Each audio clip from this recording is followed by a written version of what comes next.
Estaba sentada en el comedor, sola, con el móvil temblando en mis manos mientras las lágrimas caían sobre la pantalla iluminada. Acababa de ver la foto, una imagen radiante, feliz, conmemorativa. Mi hijo Gabriel, su esposa Fernanda y en el centro de todo, ella, la suegra, con la leyenda que perforó mi alma como una lámina afilada.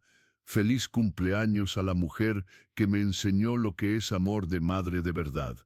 Eres mi madre verdadera, doña Celia. Gracias por todo. Mi corazón se detuvo. Releí esas palabras decenas de veces, como si pudiera estar interpretando mal, como si hubiera algún error de tipeo, alguna confusión, pero no lo había.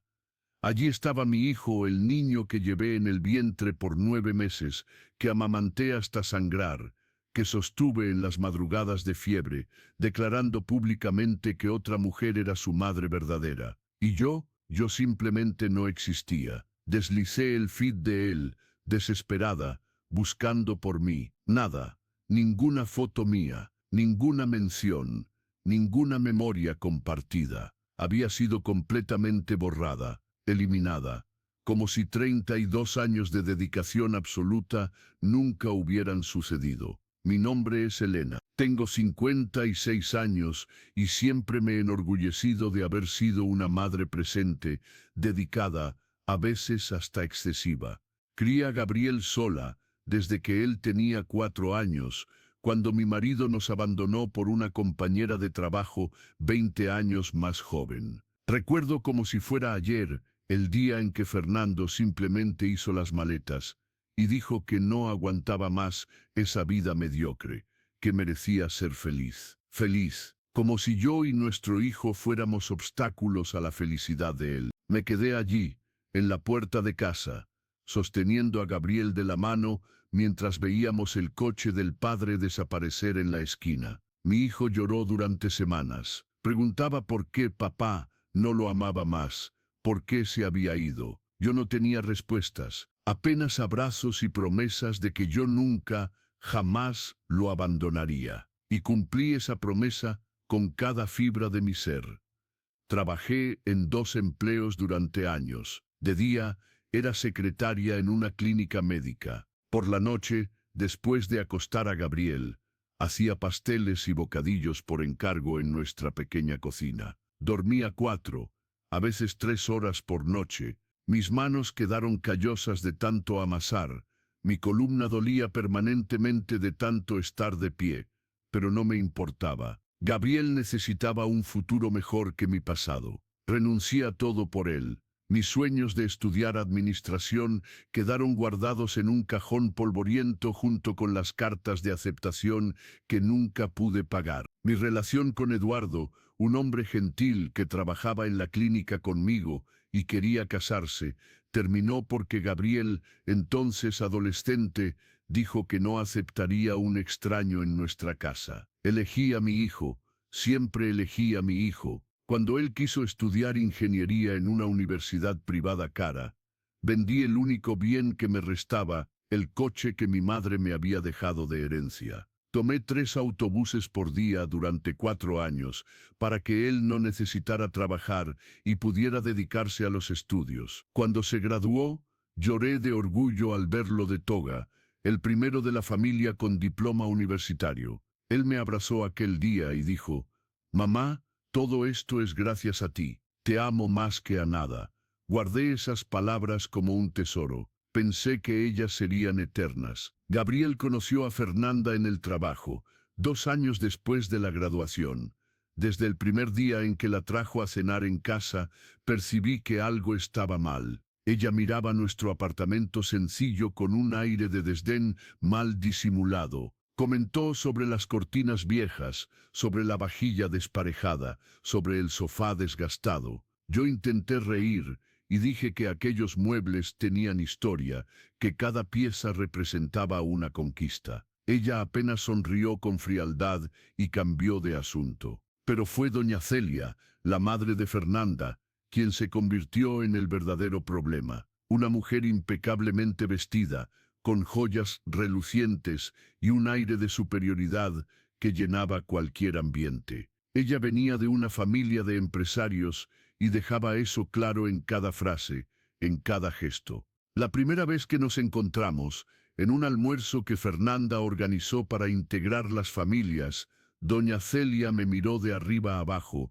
y preguntó en qué área yo actuaba profesionalmente. Cuando respondí que era secretaria, ella arqueó una ceja y dijo, «Ah, qué práctico». El tono decía todo. Yo era inferior, simple, indigna de formar parte de aquel círculo. La boda se realizó a lo grande, en un club elegante que yo jamás podría pagar. Doña Celia asumió el control de todo. El buffet, la decoración, la lista de invitados. Yo intenté opinar sobre algunas elecciones. Al fin y al cabo, era mi único hijo casándose.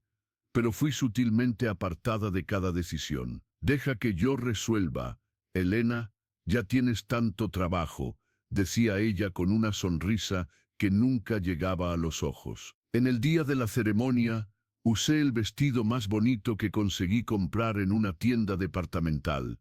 Cuando llegué al salón, oí un comentario susurrado de una de las tías de Fernanda. «Pobrecita, no tiene el menor sentido de la elegancia». Fingí que no oí.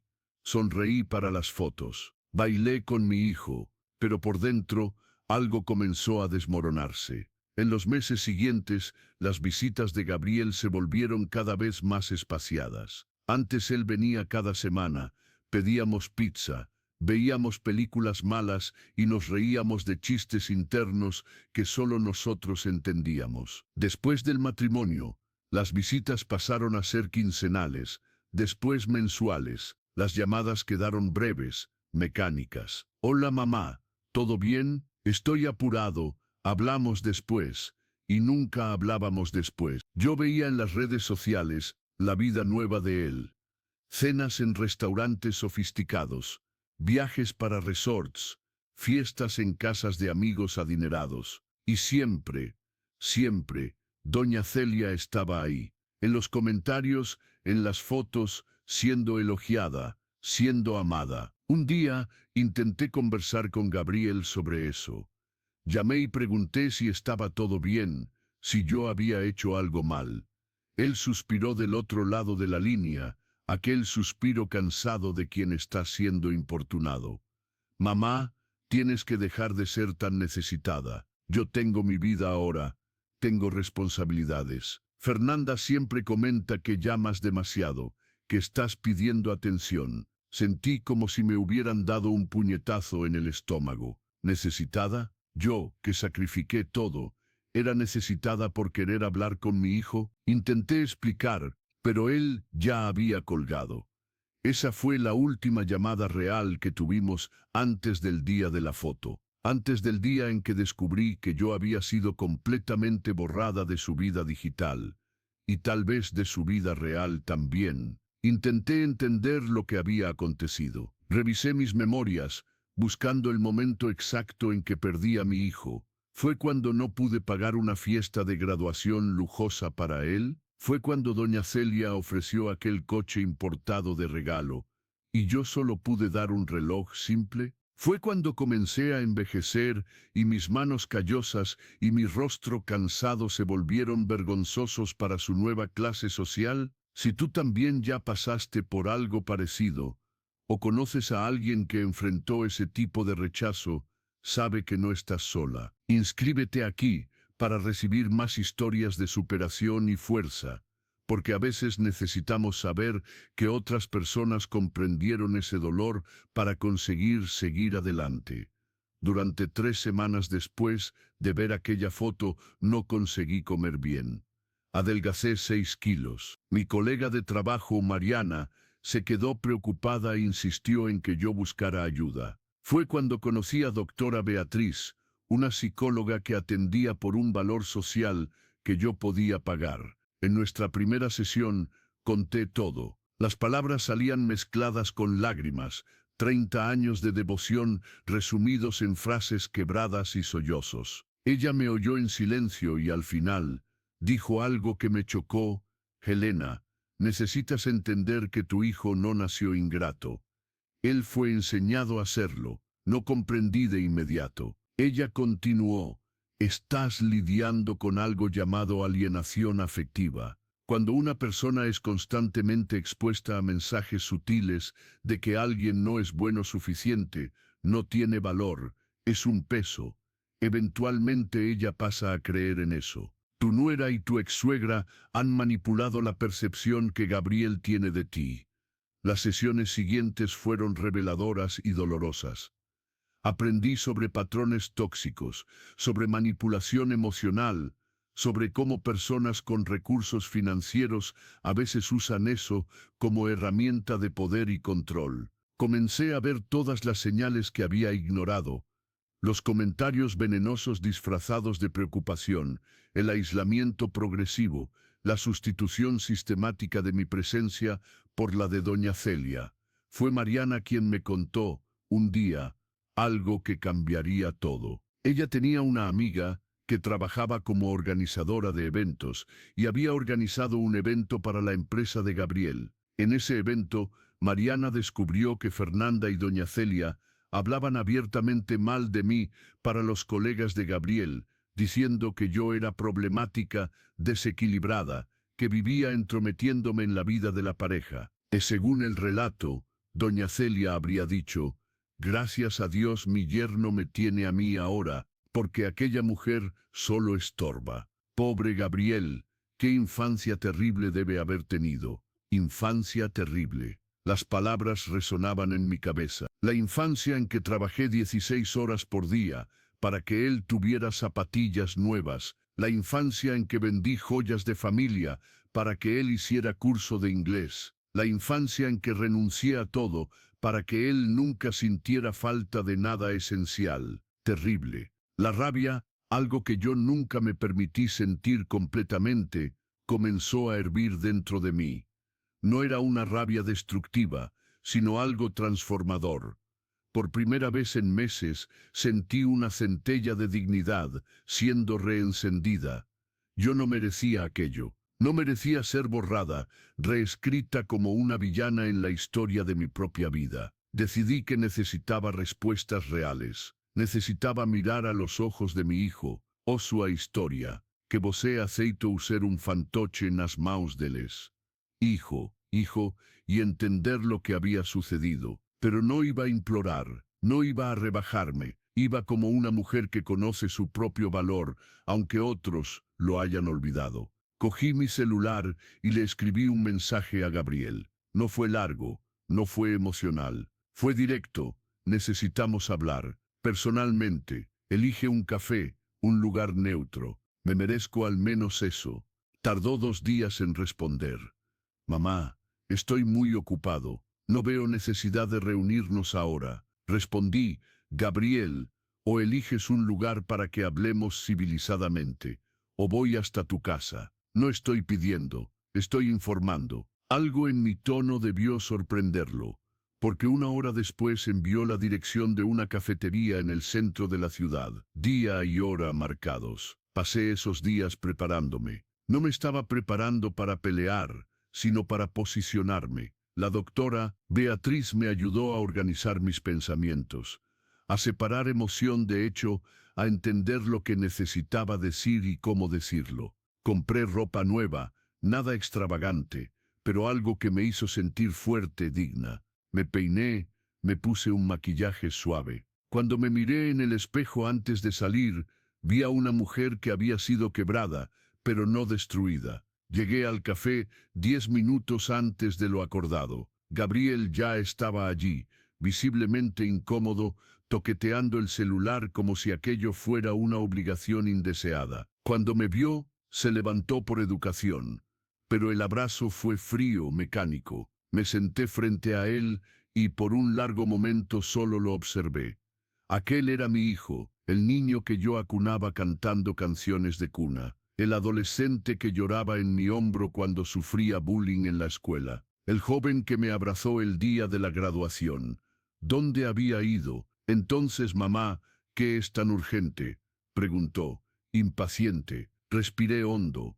Gabriel, me gustaría que me explicaras por qué fui borrada completamente de tu vida, por qué ya no estoy en ninguna foto tuya, ¿Por qué publicaste que tu suegra es tu madre verdadera? Desvió la mirada, claramente incómodo. Mamá, estás exagerando, son solo redes sociales. No significa nada, no significa nada, repetí, manteniendo la voz firme. Entonces dime, ¿cuándo fue la última vez que me llamaste sin que yo llamara primero? ¿Cuándo fue la última vez que me incluiste en algún momento importante de tu vida? Tu aniversario de boda, lo supe por una foto en Instagram. Tu ascenso en el trabajo, lo descubrí por un comentario de una colega. Soy tu madre, Gabriel, o este al menos solía serlo. Él bufó, como si yo estuviera siendo dramática. Mira, mamá, la verdad es que tú y yo vivimos en mundos muy diferentes ahora. Fernanda y su familia, ellos tienen una forma de vivir, una cultura, un nivel que, bueno, que tú no entiendes. Las palabras cayeron entre nosotros como una bomba silenciosa, un nivel que yo no entiendo. Repetí despacio. ¿Estás diciendo que ya no sirvo para tu nuevo mundo porque soy pobre? No es eso, reaccionó, pero la vacilación en su voz decía lo contrario. Es solo que las cosas cambiaron. Yo cambié, y sinceramente, a veces eres un peso. Fernanda siempre comenta cómo llamas demasiado, cómo te gusta aparecer en nuestra vida. Doña Celia nunca hace eso. Ella es discreta, elegante, sabe su lugar. Su lugar, murmuré, sintiendo la rabia crecer. ¿Y cuál es mi lugar, Gabriel? Dime, ¿cuál es el lugar de la mujer que sacrificó absolutamente todo para que tuvieras el privilegio de ahora llamarme un peso? Se puso rojo, pero continuó. Siempre haces eso. Siempre me echas en cara todo lo que hiciste, como si yo tuviera una deuda eterna contigo. Yo no pedí nacer, mamá. No pedí que te sacrificaras. El dolor de aquellas palabras fue tan intenso que necesité agarrar el borde de la mesa para no tambalearme. Pero algo más fuerte que el dolor se apoderó de mí. Claridad, dolorosa, cristalina claridad. Tienes razón, dije calmadamente. Y él parpadeó, sorprendido. No pediste nacer. Y yo no sacrifiqué nada esperando gratitud eterna o una deuda impagable. Yo hice lo que hice por amor. Amor incondicional, de aquel tipo que no espera nada a cambio. Pero lo que tú y tu esposa están haciendo no es solo ingratitud, Gabriel. Es crueldad, mamá. Estás siendo, déjame terminar, corté, con una firmeza que él nunca había visto en mí. Yo vi cómo me borrabas, vi cómo me sustituías por una mujer que no estuvo allí cuando tuviste varicela a los 7 años, y yo pasé 3 noches sin dormir a tu lado. Que no estaba allí cuando reprobaste matemáticas y yo pagué a un profesor particular con el dinero que sería para arreglar mi nevera rota. Que no estaba allí en los cientos, miles de momentos en que yo te elegí por encima de mí misma. Lágrimas comenzaron a correr por mi rostro, pero mi voz permaneció firme. ¿Y sabes cuál es la parte más triste? No es que hayas elegido a la familia de ella, es que has permitido que ellos reescriban tu historia, que has aceptado ser un fantoche en las manos de ellos. Mekem Eusu permitió que pintasen una mujer dedicada como un estorbo, una madre amorosa como una intrusa. Gabriel estaba pálido ahora, pero aún defensivo. Doña Celia nos ha ayudado mucho, mamá. Ella dio el enganche de nuestra casa. Ella paga el plan de salud de Fernanda. Ella compró tu amor. Interrumpí. Y lo peor es que lo permitiste. Le pusiste un precio a nuestra historia, Gabriel. Y aparentemente, ese precio fue más barato de lo que imaginaba. Me levanté, tomé mi bolso. Él parecía confundido, como si esperara que fuera a rogar, llorar, humillarme. Mamá, espera. No, Gabriel. Pasé 3 semanas llorando sin comer, preguntándome qué hice mal. Pasé 3 semanas culpándome, sintiéndome insuficiente. Pero no hice nada mal. Fui una madre excepcional dentro de mis posibilidades. Y mis posibilidades, aunque limitadas financieramente, te dieron amor, carácter y oportunidades. Lo que hagas con eso ahora es tu elección. ¿Vas a abandonarme entonces?, preguntó. y por primera vez vi un destello de miedo en sus ojos. No, mi hijo, yo nunca voy a abandonarte, porque yo no soy tú. Las palabras salieron con una tristeza profunda. Pero voy a alejarme, voy a darte el espacio que tanto quieres. Y cuando un día mires hacia atrás y te des cuenta de lo que perdiste, cuando la cuenta de doña Celia llegue y entiendas que amor comprado no sustenta a nadie en las madrugadas difíciles de la vida, yo aún estaré aquí, no porque lo merezcas, sino porque ese es el tipo de madre que soy. Salí de esa cafetería con la cabeza en alto, incluso con el corazón destrozado. Él no me siguió, no llamó, no mandó mensaje, y de alguna forma aquello me liberó. En los meses siguientes me enfoqué en mí misma por primera vez en décadas. Continué la terapia con la doctora Beatriz, que se convirtió no solo en mi psicóloga, sino una amiga. Volví a hacer ese curso de administración que había abandonado 30 años atrás. Ahora online, accesible posible. Reconecté con Eduardo, ese hombre gentil que había rechazado por Gabriel. Descubrí, para mi sorpresa y alegría, que él nunca se había casado, y que me recibió de vuelta en su vida con una paciencia y un cariño que yo no sabía que merecía. Aprendí a poner límites, aprendí que amor propio no es egoísmo, aprendí que puedes amar a alguien profundamente y aún así negarte a ser disminuida por ese amor. Gabriel mandó un mensaje en mi cumpleaños, 3 meses después. Feliz cumpleaños, mamá.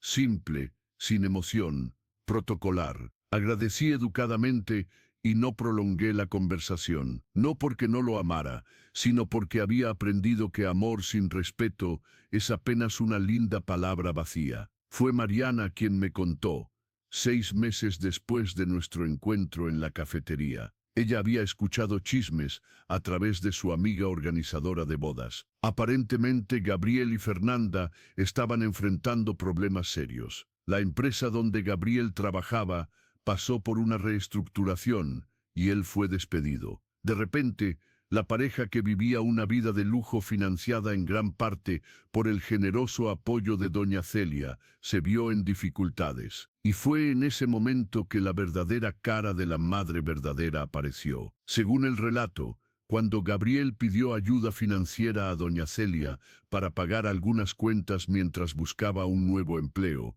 ella dijo que no podría mantener el lifestyle de ellos para siempre, y que era hora de ser adultos responsables. La mujer que publicaba foto tras foto, celebrando al hijo del corazón, desapareció cuando la cartera se cerró. La ironía no pasó desapercibida por mí, pero no me trajo alegría, apenas una tristeza profunda. Gabriel intentó llamarme varias veces en aquel periodo. Yo atendí en la tercera tentativa. Su voz estaba quebrada, desesperada.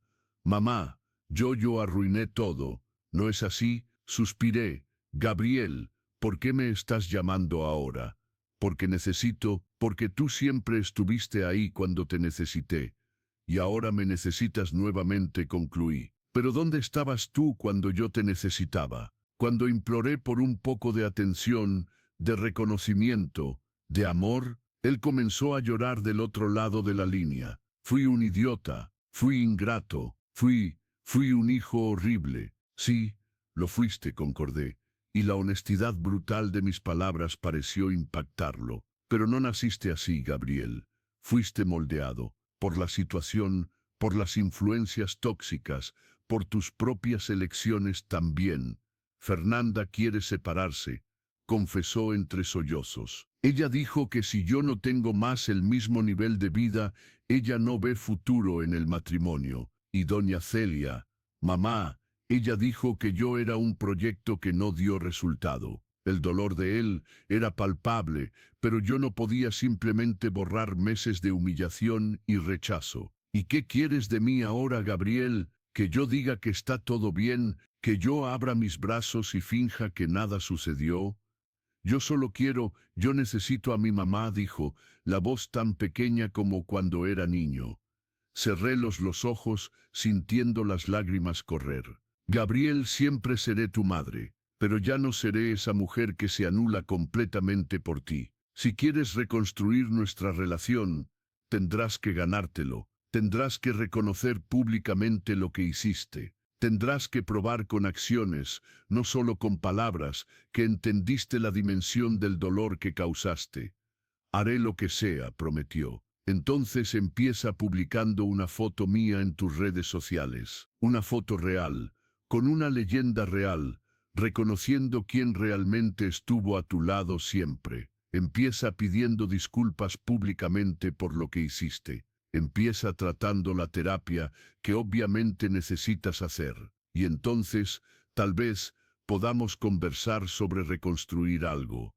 Lo haré. Hoy mismo. Gabriel, dije más suavemente ahora, te amo, siempre te amaré. Pero amor no significa ser felpudo. Significa querer lo mejor para alguien, incluso cuando eso incluye poner límites y exigir respeto. Él agradeció, aún llorando, y colgamos. 2 horas después, recibí notificaciones. Gabriel había publicado una foto nuestra, de cuando se graduó en la universidad, con una larga leyenda. Pasé los últimos años cometiendo uno de los mayores errores de mi vida, abandonar y faltarle el respeto a la mujer que sacrificó todo por mí. Mi madre, Elena, trabajó en 2 empleos durante años, vendió sus únicos bienes, renunció a sus sueños para que yo tuviera los míos. Y yo, ciego por la ambición y por la influencia de personas tóxicas, la traté como si ella fuera un estorbo. La borré, la reemplacé, permití que reescribieran la historia de ella como si fuera menos de lo que es, una mujer extraordinaria, fuerte y amorosa. Mamá, sé que las palabras no pagan lo que hice, pero estoy aquí, públicamente pidiendo tu perdón y reconociendo tu valor. Eres mi madre verdadera, siempre lo fuiste, y fui un tonto por olvidarlo. Te amo. Los comentarios comenzaron a aparecer. Algunos apoyaban, otros criticaban duramente a Gabriel. Fernanda comentó algo áspero sobre lavar los trapos sucios en público, y después borró el perfil. Doña Celia simplemente desapareció de sus publicaciones. Pero lo que más importó fue el mensaje privado de Gabriel, algunos días después. Agendé terapia. La primera sesión es la semana que viene, y mamá, gracias por no haberte rendido conmigo, incluso cuando yo me rendí contigo. La reconstrucción fue lenta, muy lenta. Gabriel comenzó a visitarme regularmente, siempre trayendo algo simple, un pastel, flores, a veces solo su presencia. Conversábamos, a veces sobre cosas ligeras, a veces sobre las heridas profundas. Él conoció a Eduardo, y para mi sorpresa, los dos se llevaron bien. Fernanda de hecho pidió el divorcio y Gabriel, aunque dolido, reconoció que el matrimonio siempre fue superficial, construido sobre bases frágiles de estatus y apariencia. Él consiguió un empleo nuevo, más simple, con un salario menor, pero donde se sentía valorado. Aprendió a vivir de forma más humilde, y más importante, aprendió que el valor de una persona no está en cuánto dinero tiene o en qué círculo social frecuenta, sino en su carácter, su integridad y su capacidad de amar genuinamente. Un año después de nuestra conversación en la cafetería, Gabriel me pidió que almorzáramos juntos. Él parecía diferente, más ligero, más genuino. Durante la comida, él me entregó un sobre. Dentro, había una carta escrita a mano, varias páginas. Era una petición de disculpas detallada, emocionada, madura. Él reconocía cada error, cada momento de dolor que había causado, cada elección equivocada. Al final, él escribió: «Mamá, pasé mi vida entera siendo amado por ti. Llevé 32 años para entender lo que eso realmente significaba. Ahora es mi turno de amarte del modo que siempre mereciste, incondicionalmente, respetuosamente, gratamente. Gracias por no rendirte conmigo cuando yo me rendí de nosotros». Lloré leyendo aquellas palabras. No eran solo palabras escritas por obligación o culpa. Eran palabras de alguien que había realmente cambiado, que había enfrentado sus demonios y elegido ser mejor. Nuestra relación nunca volvió a ser lo que era antes. Y tal vez eso sea bueno, porque lo que construimos ahora es más saludable, más equilibrado. Yo no soy más la madre que se anula completamente por el hijo. Él no es más el hijo que toma ese amor como garantizado. Somos dos personas que se aman, se respetan y eligen todos los días estar presentes en la vida del otro. Aprendí, a través de todo este dolor, lecciones que jamás olvidaré. Aprendí que sacrificio no es amor si viene acompañado de anulación personal, que criar hijos no es prepararlos para venerarte, sino para ser personas íntegras e independientes, que a veces el mayor acto de amor es poner límites y exigir respeto. Aprendí que no puedo controlar las elecciones de los otros, incluso cuando esos otros son mis hijos, pero puedo controlar cómo reacciono a esas elecciones, cómo me posiciono, cómo me valoro. Aprendí que perdón no significa olvidar o aceptar, significa liberar la doña Celia.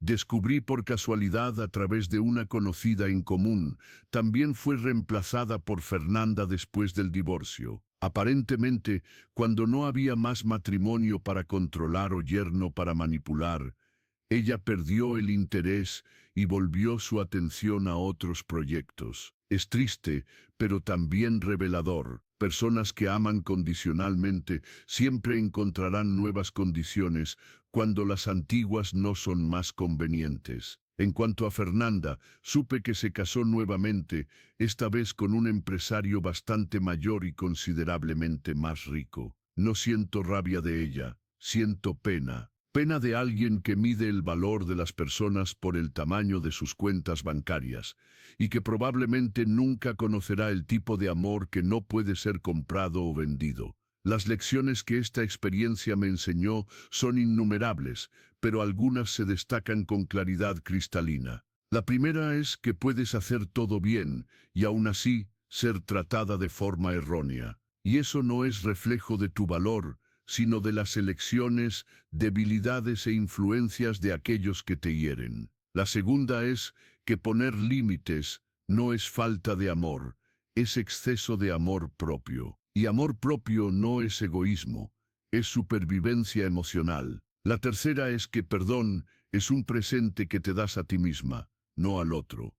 No perdoné a Gabriel para liberarlo de la culpa, sino para liberarme de la amargura que estaba consumiéndome. Y la lección más importante de todas, nunca jamás, en circunstancia alguna, aceptes ser borrada. No importa quién está sosteniendo la goma de borrar, sea tu hijo, tu cónyuge, tu amigo o tu familia. Tienes el derecho de existir, de ocupar espacio, de ser vista y valorada. Y si alguien intenta borrarte, tienes el derecho de tomar el bolígrafo de vuelta y reescribir tu propia historia con letras grandes, coloridas e imposibles de ignorar. Hoy, cuando miro para aquella foto que me destruyó hace más de un año, aquella en que Gabriel llamaba a doña Celia de madre verdadera, no siento más la dolor. Aquí está la traducción al español del bloque 7 de 7, Mon, adaptada culturalmente para un público hispanohablante, lancinante que sentí aquel día. Siento algo diferente, compasión por quien yo era en ese momento, por esa mujer rota que aún no sabía lo fuerte que era, y gratitud por la jornada que me ha traído hasta aquí, con todas sus espinas y flores, porque fue ese dolor el que me enseñó a valorarme. Fue ese rechazo el que me forzó a construir una identidad más allá de madre de Gabriel. Fue ese abandono el que me mostró que puedo sobrevivir, y más que eso, prosperar, incluso cuando mi mayor miedo se concreta. Gabriel ya no me define. Él es una parte importante de mi vida, una parte que amo profundamente, pero no es el centro de mi universo. Yo soy el centro de mi propio universo, y eso, ese descubrimiento simple pero revolucionario, lo cambió todo. Si hay algo que quiero que te lleves de esta historia, es esto. Eres suficiente. Siempre has sido suficiente. Y cualquier persona que te haga sentir lo contrario está revelando sus propias deficiencias. No las tuyas. No aceptes migajas. No aceptes ser borrada. No aceptes amor condicional disfrazado de relación genuina. Mereces ser vista, celebrada, respetada y amada con la misma intensidad con que tú amas. Y si no estás recibiendo eso, no tengas miedo de alejarte, de poner límites, de elegirte a ti misma, porque al final, la única persona que estará contigo en cada momento de tu vida eres tú misma. Y esa persona merece todo el amor, cuidado y respeto que has dado a todos los demás. Me llamo Elena. Tengo 57 años. Soy sobreviviente de un borrado emocional. Soy más fuerte de lo que jamás imaginé poder ser. Y soy, finalmente, libre. Libre de la necesidad de aprobación externa. Libre del peso de sacrificios no reconocidos. Libre para vivir mi vida en mis propios términos. Y tú también puedes serlo.